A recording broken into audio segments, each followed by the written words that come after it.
కొన్ని సినిమాలకు సీక్వెల్ తీయడం అంత తప్పు మరొకటి ఉండదు. అయితే అది తీసిన తరువాత గానీ అటు మేకర్స్కు ఇటు ఆడియన్స్కు అర్థం కాదేమో. అలాంటి చిత్రమే భారతీయుడు 2.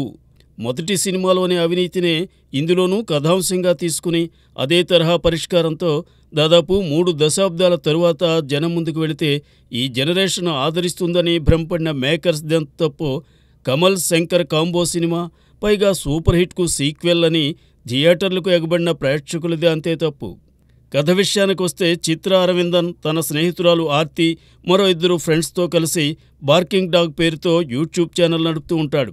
తమ దృష్టికి వచ్చిన తమ కళ్ల ముందు జరిగిన అవినీతికి సంబంధించిన విషయాలను ఎండగడుతూ ఆర్కే లక్ష్మణ్ కామన్ మ్యాన్గా క్యారెక్టర్తో వీడియోలు చేసి అప్లోడ్ చేస్తుంటాడు. రోజురోజుకు పెరిగిపోతున్న అవినీతిని అంతం చేయాలంటే అప్పటి భారతీయుడే తిరిగి రావాలని ఈ మిత్ర బృందం కోరుకుంటుంది. దాంతో కమ్బ్యాక్ ఇండియా అనే హ్యాష్ట్యాగ్తో సోషల్ మీడియాలో ఓ పిలుపునిస్తుంది. ఇది ట్రెండింగ్ అయి తైవాన్లో ఉండే భారతీయుడిని చేరుతుంది.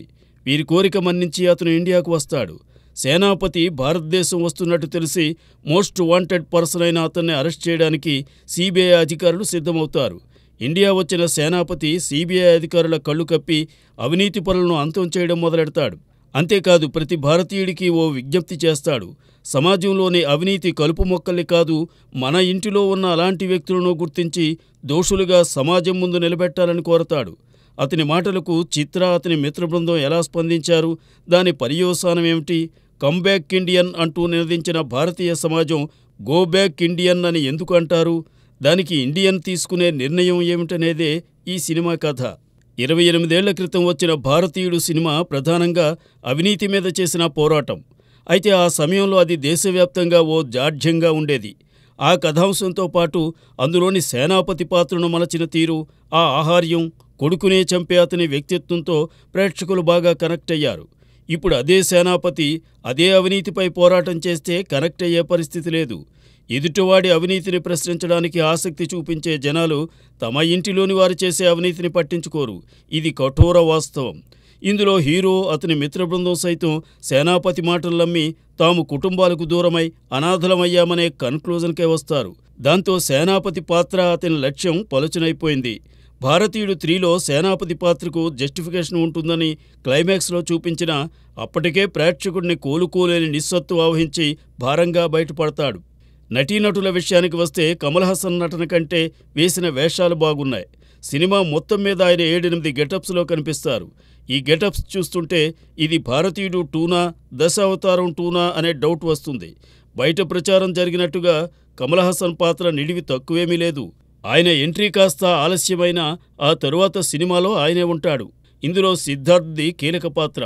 అతని ప్రియురాలిగా నటించిన రకుల్ ప్రీత్ సింగ్ పాత్ర కంటే స్నేహితురాలు ప్రియా భవానీ శంకర్ పాత్రే ప్రధానమైంది.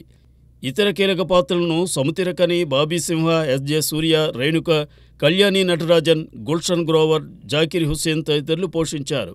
ఈ సినిమా పూర్తి కాకముందే కన్నుమూసిన వివేక్, నెడుముడి వేణు, మనోబాలా పాత్రలను ఏఐ సాయంతో కంప్లీట్ చేశారు. డెమిలీ టిబో స్పెషల్ సాంగ్లో నర్తించింది. ఈ పాట చిత్రీకరణ బాగుంది. సినిమాలో ఐ క్యాచింగ్ అంటే ఇదే. గత కొంతకాలంగా సినిమాల్లో అవినీతి పరులు అనగానే విజయమాల్య, గాలి జనార్దన్ రెడ్డిలను ఉదాహరణగా చూపడం కామన్ అయిపోయింది. ఇందులోనూ వీరి ఎపిసోడ్స్తోనే దర్శకుడు శంకర్ టైంపాస్ చేశాడు. వారితో పాటు మరో 2-3 అవినీతి పరులను సేనాపతి ఏరిపారేసినట్టు చూపాడు. అనిరుద్ధ్ స్వరపరిచిన పాటలు, నేపథ్య సంగీతం ప్రేక్షకులను ఏ కోశానా మెప్పించలేదు. మేకింగ్ విషయంలో నిర్మాత సుభాస్కరన్ ఎక్కడా రాజీ పడలేదు. But emotional scenes, action episodes ఏవి ప్రేక్షకుడు ఎంగేజ్ చేయలేకపోయాయి.